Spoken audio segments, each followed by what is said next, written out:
Hello, bachcho, and we are going to be looking at May 26 RTP CA final, direct tax laws and international taxation. आज करेंगे case study scenario, and like I've always said, before we start doing the question, before we start reading the case study, हमें पढ़ना है उसने हमसे पूछा क्या है. तो आइए फोकस कीजिए. Learn to read carefully. Think while you're reading because the case studies will either get you across the line and get you exemptions, और अगर ये गलत हो गए तो बेटा फिर पेपर में बहुत मुश्किल होने वाली है. We must focus on the case studies. सबसे पहला, what would be the residential status of Mr. Nyland for the year 25-26. तो एक कैरेक्टर मिल रहा है अपने को मिस्टर नाइलन. नाइलन उसका देखना है residential status. What would be the total income of Nylon. लो जी पूरा क्वेश्चन हो गया. What would be the tax liability of Nylon. तो ये तो ठीक हो गया. Then it says determine the amount of tax to be deducted at source on fees for technical service considering that DTAA between India and country X provides that fees for technical service is taxable at 25% irrespective of the agreement being approved by the central government. So DTAA आ गया. We know whichever is more favorable. What is the remedy available to Mrs. Nile, second character, in respect of appeal which was decided on 15/3/26? Okay, last में whether Mr. Nyland is required to deduct tax at source on rent paid or payable to Amit. If yes, at what rate is tax to be deducted at source? चलिए, so now let's start reading the question. He says Mr. Nyland, a citizen of country X, came to India on 14/7/25. Okay, 14/7/25. On 13/10 he left India for China. So 13/10/25. On a business trip. He came back on 28th February 26 and stayed till 14th April. तो अपने लिए आ गया 31st of March. साथ साथ करेंगे जुलाई के 16, अगस्त, सितंबर, अक्टूबर, फरवरी में 28 को आया तो 1 day plus 31. So let's see how many days. So we have 16 plus 31 plus 30 plus 13 plus 1 plus 31. So that makes it 122 days. During his visits, he visits India every year for 85 days for providing technical service to Indian customers. तो मेरा सबसे पहले आ गया 61A more than or equal to 182. ये तो पूरा नहीं हुआ. फिर आ गया 61C more than or equal to 60 plus 365. अब 85 into 4 करो जरा. 85 into 4 340 days. तो ये भी नहीं हुआ. सिटीजन कंट्री एक्स का है तो एक्सेप्शन लगेगी नहीं. तो एक तो आ गया mister nylon is a non resident. चलिए एक एक विन हो जाता है. पहले आंसर्स कर लेते हैं, then we will go and check what is the residential status. The answer should be A, he is a non resident. Next, what do we do? During his visit, Mr. Nyland carried out his professional activities from the same premises where he stayed as a paying guest. The premises were used as his base for rendering technical service, meeting clients, performing professional work to Messrs. PQR LLP only. अच्छा जी, तो India में जो है इससे वो service दे रहा है PQR LLP को. तो क्या ये PE हो गया बिकॉज वो नॉन रेजिडेंट है? देखते हैं अभी. He paid rent of 85,000 per month to Mr. Amit. Okay, 85,000 to Amit. इसका TDS भी था ना अमित का, तो देख लेते हैं. Two Amit a salaried employee. Amit का सैलरीड एम्प्लॉय होने से कोई लेना देना नहीं है. अपने को तो नाइलन का चाहिए. ये कहाँ आ रहा है? For use of premises and accordingly the said premises constituted his fixed place of profession in India. तो permanent establishment हो गया. He earned the following incomes in India during the year 25-26. Fees for technical service from XYZ. ये कौन था भाई? ये PQR है. Okay, और इसमें ना एक वर्ड बड़ा इंटरेस्टिंग यूज करा है, ओनली. यानी पीई से जो सर्विस दे रहा है वो सिर्फ PQR को दे रहा है. क्या फर्क है सर? अगर हमारा फीस फॉर टेक्निकल सर्विस है इज रिलेटेड टू पीई तो सेक्शन 44DA लगेगा. अगर पीई नहीं है तो सर 115A लगेगा. तो ये आ जाएगा मेरा 115A और इस पे रेट हो जाएगा मेरा 20%। साथ साथ कर लेते हैं, 5 लाख रुपए का टैक्स लग रहा है, याद आ रहा है। Then fees for technical service from MS PQR, this will now be covered by 44DA। अब 115 में कोई खर्चा माइनस नहीं होता था, उसने कहा है expenditure incurred for services at 1 above, ये तो अलाउ नहीं होगा। Expenditure incurred for providing services at 2 above, अब ये 4 लाख बोल रहा है। अब मेरे को प्रॉब्लम आ रही है कि ये जो ऊपर 85,000 दिया मेरे को, ये भी तो खर्चा है। Is that included in this 4 lakhs? Now I can only take an assumption है, तो मैं एज्यूम करता हूं, उसने बोला एक्सपेंडिचर तो एज्यूम कर लेते, वो भी आ गया। अब ये आएगा 14 lakh minus 4 lakh, so 10 lakh. And this is normal income, normal rates, slab rates पे लगेगा। रेंटल इनकम और let out property located in country x, ये तो बेटा फॉरेन रिसीट होगी, भाई साहब नॉन रेजिडेंट है, ये तो इंडिया में टैक्सेबल ही नहीं होगी। Interest on loan borrowed for let out property, कुछ नहीं करेंगे। Dividend from Indian companies, okay, dividend from Indian companies जो आ रहा है, this is taxable in India, और क्योंकि ये नॉन रेजिडेंट है, ये आ जाएगा 115A1A में, इसका रेट हो जाएगा 20%, 1,60,000।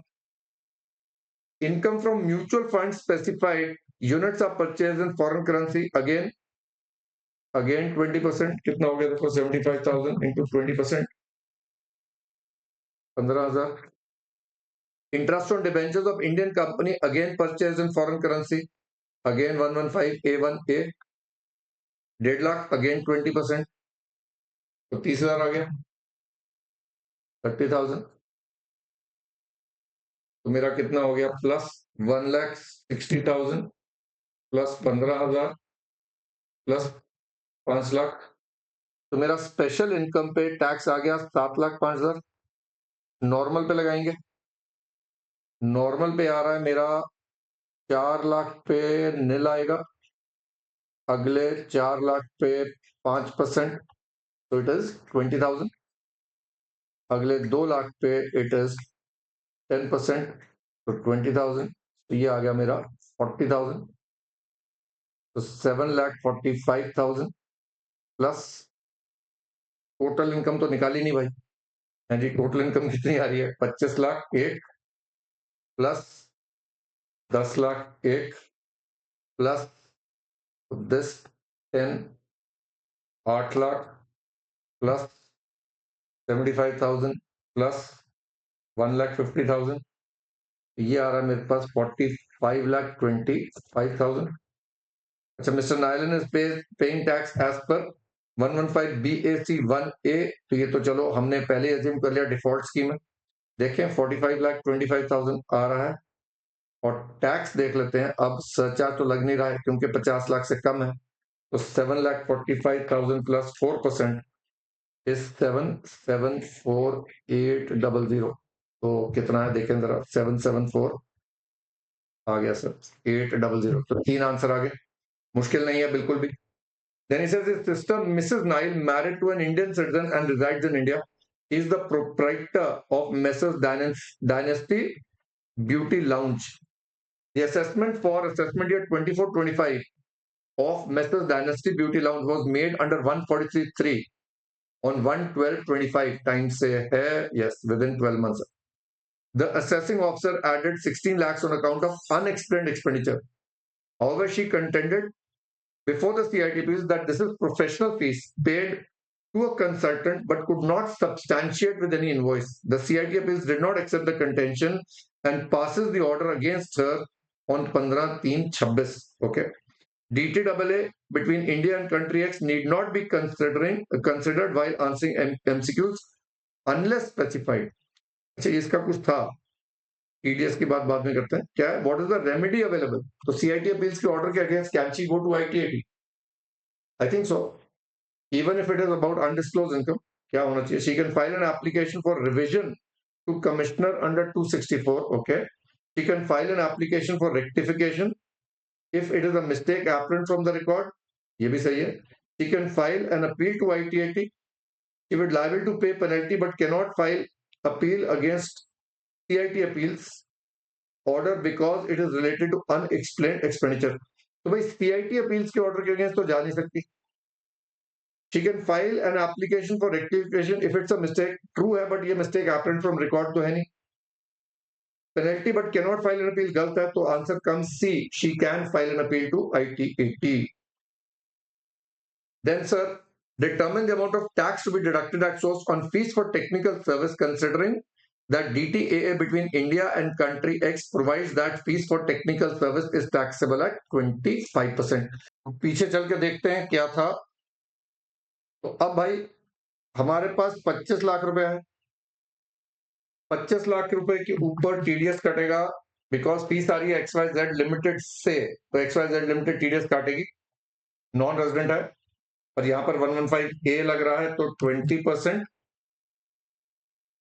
प्लस सरचार्ज नहीं लगेगा क्योंकि 25 लाख है, 50 से कम है, 4% लेंगे, 5,20,000. तो एक तो हो गया 5,20,000 का टीडीएस हो गया.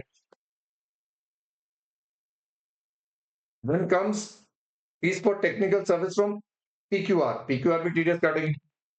पर यहां पर क्योंकि ये नॉर्मल इनकम है, ये किसी स्पेशल सेक्शन में नहीं आ रही है, तो टीडीएस विल बी अंडर 195. 195 में आता है MMR, but MMR is subject to the rate as per DTAA, which is 25%. तो 14 लाख इंटू 25%, 3.5 लाख. तो मेरा आंसर आ रहा है TDS 520 by XYZ and 3.5 by PQR. अब आते हैं sir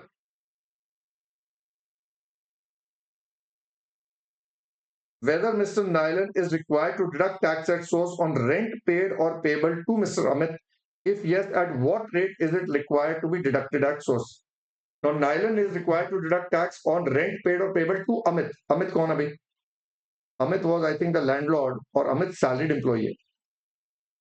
Amit salaried employee doesn't matter. Nyland is an individual non-resident. अब individual non-resident को क्या TDS काटना पड़ेगा? अगर rent resident को पे हुआ है, बिल्कुल काटना पड़ेगा. पर अब कौन सा सेक्शन लगेगा? 194I लगेगा या IB लगेगा? Is it dependent on Amit or Nylon? Obviously on Nylon. तो Nylon की अगर मैं टर्नओवर देखूं जो इंडिया में एक्सेसिबल है बिजनेस से, एक 25 और एक 14, 39, बाकी तो अदर सोर्सेज है.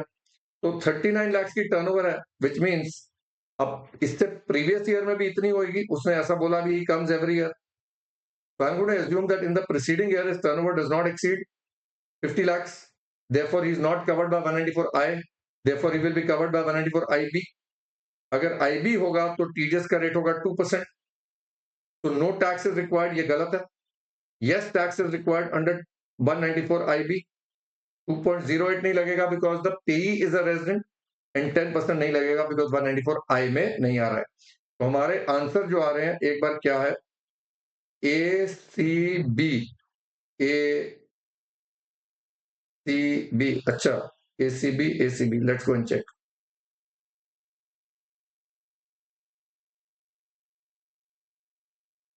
ACB. So good. Now this was a simple, I don't think it was a difficult one. अब हम करते हैं case law number 2. Let's do case study scenario 2. अगर हम धीरे धीरे पढ़ेंगे, अगर हम आराम से पढ़ेंगे, I am sure we will be able to crack these MCQs, like I keep saying, are a very, very important part of that attempt. So let us do the practice little by little. Like I always say, practice makes everyone perfect. तो मेरे साथ रोज का एक एक छोटा छोटा video करते जाओ, एंड साथ में आई am sure up till May 26 we should be able to do a lot of case studies. जो ICAI का स्टेट्यूटरी अपडेट आया है, या जो ICAI ने आपको केस स्टडीज दी हैं MCQs के, एंड ऑफ कोर्स जो बड़े बड़े क्वेश्चंस हैं जो इंपॉर्टेंट वाले हैं, मैं चुनकर यहाँ पर इस सीरीज में आपको करवाता रहूंगा. ठीक है. Now let's do this one. सबसे पहले like always we read the question पूछा गया. He says compute the amount of capital gains includable in the total income of Mr. Kunal Verma. तो वर्मा जी एक हमारे किरदार हैं. And the tax thereon. Ignore cess and surcharge. ये important बात है. ठीक है. तो कैपिटल गेन्स निकालना है एंड टैक्स निकालना है. Compute the total income and tax liability. लो जी सारा कुछ ही आ गया कुणाल जी का. कहता है लाइबिलिटी बोली है मैंने. Ignore TDS TCS if any collected. तो लायबिलिटी के समय हम वैसे भी नहीं देखते हो, तो पेबल के समय देखते हैं। तो हमने टोटल इनकम एंड टैक्स निकालना है। What is the amount of tax deducted at source and tax collected at source that can be claimed as a tax credit by Kunal while paying self assessment tax. ठीक है। Which of the following statements are correct while processing the return under 143(1)? चलिए, ये तो अलग से case question आ गया पूरा ही। And last में क्या था, which of the following is correct legal position in respect of with respect to rejection of revision petition under 264 before the principal commissioner of income tax.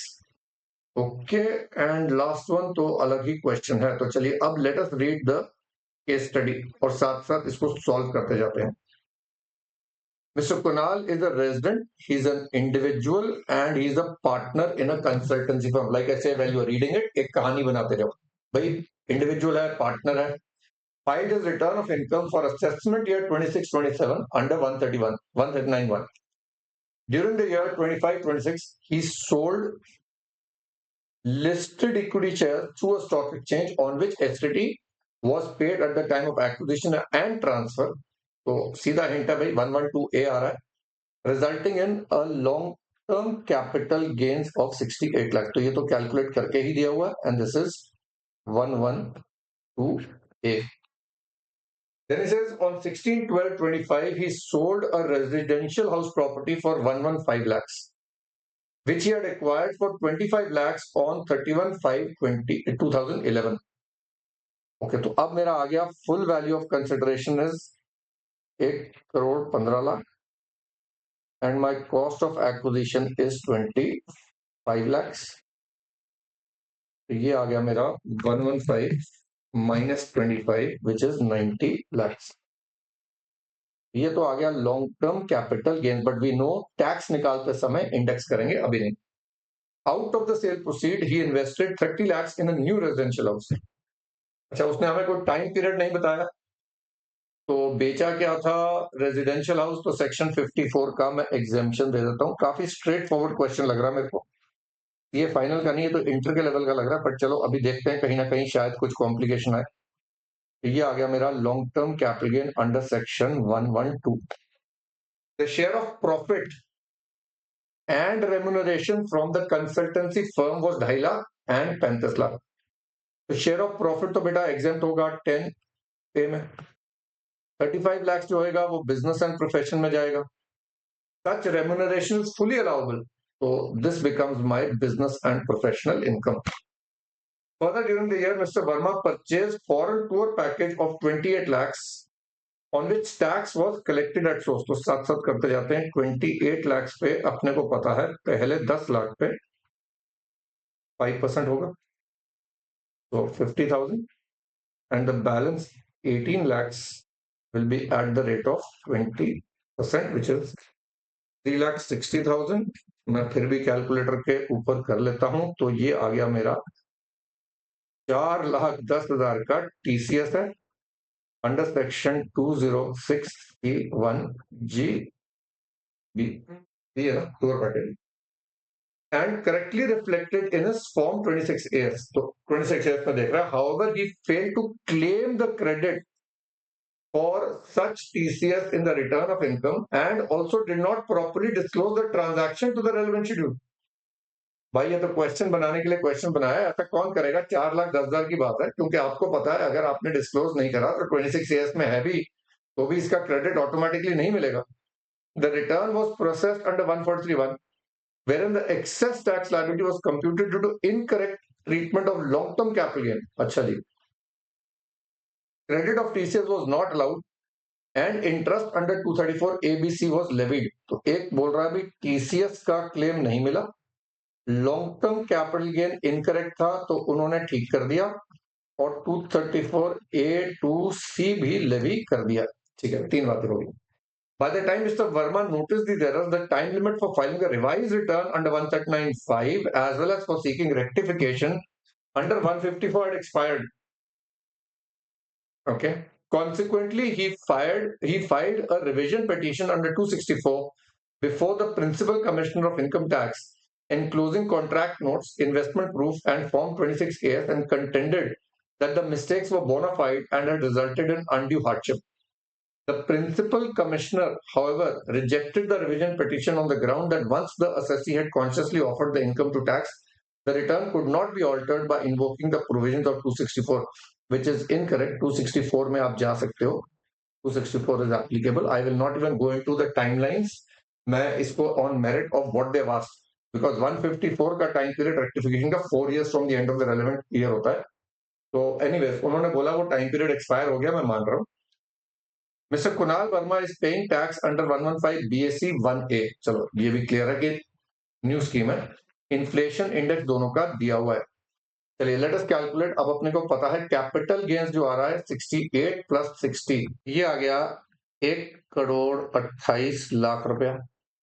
ये आ गया मेरा कैपिटल गेन्स लॉन्ग टर्म. और इस long term capital gains में दो part है.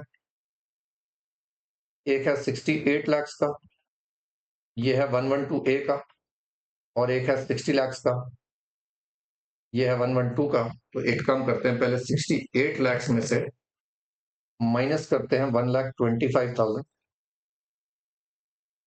Minus 1,25,000. ये आ गया मेरा 66,75,000 और मल्टीप्लाई कीजिए 12.5% इज 8,34,375 रुपीज. ये तो टैक्स सेम रहेगा, पर यहां पर अगर मैं 12.5% लूंगा तो 60 lakhs इंटू 12.5% कम्स टू 7,50,000. पर अभी ये पक्का नहीं है ना, अभी करना है और में आएगा 1,15,00,000.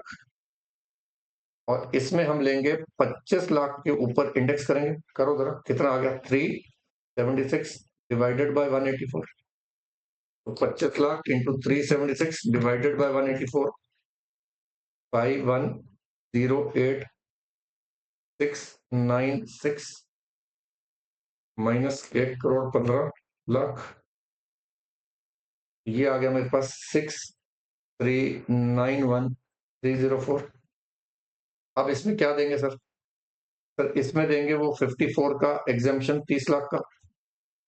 तो आ गया 3,391,304 और इसका करो 20%. तो ये आ गया मेरे पास 6,7,8,261.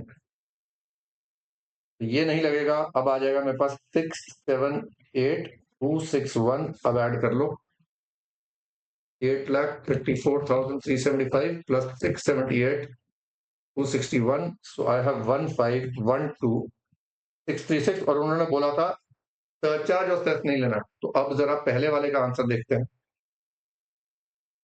ये आ गया मेरे पास, आंसर है बी. अब total income and tax liability, total income and tax liability. तो आई थिंक टोटल इनकम तो हम निकाल चुके हैं एंड टैक्स लायबिलिटी निकालनी बाकी है. तो टोटल इनकम में 35 लाख जुड़ जाएगा.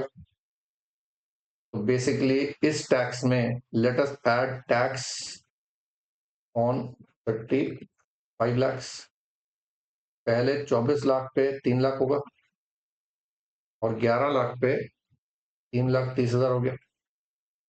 ये बन जाएगा मेरा 6,30,000 प्लस 6,30,000. ये आ गया 21,42,636 प्लस 15% प्लस 4%. ये मत पूछना 15% 4% क्यों आया भाई. सरचार्ज तो लगेगा 2562,592 राउंडेड ऑफ 2562,590. तो ये आ गया मेरा टैक्स. और टोटल इनकम जो आ रही है वो आ रही है मेरी 128 प्लस 35. सो 128 प्लस 35, इसको भी लिख लेते हैं. ये आ गई मेरे पास 16,300, 1,63,00,000 और वो आ गया टैक्स. देखें जी क्या आ रहा है. यही है मेरे ख्याल से. हाँ, हमारे पास आंसर आ रहा है A. Okay, what is the third one? कहता है what is the TDS and tax collected at source. तो चलिए, एक तो हमने टीसीएस तो निकाल लिया था 4,10,000. अब टीडीएस किस पे होगा सर? सर रेजिडेंशियल प्रॉपर्टी खरीद रहा है तो 1,15,00,000 के ऊपर इसका टीडीएस कटा होगा 194 IA में एट द रेट ऑफ 1%, तो हो गया 1,15,000। और भी कुछ है? लिस्टेड शेयर्स पे टीडीएस नहीं कटेगा, इस पे कटेगा सर 35 लाख पे, क्योंकि ये आ गया 194T में, मैंने कहा था इसका ध्यान रखना, विच इज मोर देन 20,000 है, 10% कटेगा, तो प्लस 3,50,000, तो देखें कितना हो गया 4,10,000 plus 1,15,000 plus 3,50,000, that is showing me a TDS of 8,75,000। यहां पर मैंने कैलकुलेशन करके 8,75,000 दिखा हुआ। Now, which of the following statements are correct while processing the return under 143(1)? कहता recomputation of long-term capital gains based on figures available in the return and schedules can be made if the claim is incorrect and apparent from the information furnished। बिल्कुल हो सकता है, because वो कह रहा है based on figures available in the return and schedules, तो कर सकते हो भाई, अगर वो मिसमैच हो रहा है तो 143(1) अलाउ करता है। Credit of TDS must be allowed even if the assessee has neither claimed. No, I told you credit of TDS या TCS automatically नहीं मिलेगा। Levy of interest under 234 ABC will be automatically done। बिल्कुल सही है, तो ये दो automatic होते हैं 1 and 3, सो मेरा आंसर आ गया डी, 10th का answer. Now, which of the following is correct legal position with respect to reject of revision petition under 264 before the principal chief commissioner? PCIT was correct as 264 cannot be invoked to correct mistakes committed by the assessee. Wrong. It is prejudicial to assessee. Assessee के favour वाली बात है। Assessee should have filed a rectification application and the revision cannot be filed under 264. Wrong. You can straight away go to revision. PCIT has the power under 264 to grant relief where the mistake is committed by the assessee. I believe this is right. आगे last वाला देख लेते हैं। Once the time limit for filing a revised return expires, no relief can be granted under the Act. Incorrect. So we have looked at the answers and you can check the answers. Answers are correct. एक stand alone है, इसको पढ़ लेते हैं एक बार। ये नया search and seizure है और मैंने खास बोला था कि इसके ऊपर क्वेश्चन आने वाला है। The entire process of search and seizure 132A का जो असेसमेंट है इज नाउ अंडर 158BC, उसी पे आया। देखो, a search was conducted on Mr. A in March 26 and proceedings under section 158BC were initiated. Consequently, the regular assessment proceedings were considered abated. बिल्कुल ठीक है, क्योंकि ब्लॉक पीरियड की सारी असेसमेंट अब 158BC में होगी 6 साल, immediately preceding the year of search. The assessing officer completed the block assessment under 158BC in December. ठीक है जी। Thereafter, Mr. A filed an appeal and in May 27, the appellate authority annulled the block assessment. अरे बाबा, अब क्या होगा? अब जो पुरानी assessment थी वो रिवाइव हो जाएगी। कब से होगी? जब से वो बंद हुई थी। The annulment order was received by the principal commissioner on 30th June 27. Which of the following statements are correct? अच्छा, मार्च में और जून में। The annulment has no impact since the block assessment was already completed. Wrong. अगर block assessment anal हो गई तो पुरानी proceedings revive हो जाएंगी। The earlier abated assessment for this will automatically revive on 30th June 27. बिल्कुल ठीक है, फिर भी पढ़ लेते हैं। Annulment of block assessment permanently closes the right of revenue to reassess the income. Wrong. Assessing officer must seek directions from tribunal before reviving up. No, it has automatically revived. ये ऐसा सेक्शन में लिखा हुआ है। So that completes the 2 case studies that came in May 26 RTP. बाकी जो questions है RTP के मैं साथ साथ करवाता भी जाऊंगा और बाकी केस स्टडी के क्वेश्चंस भी आपको छोटे छोटे वीडियोस में करवाता जाऊंगा। पढ़ते रहिए, little by little I am sure we will crack that paper.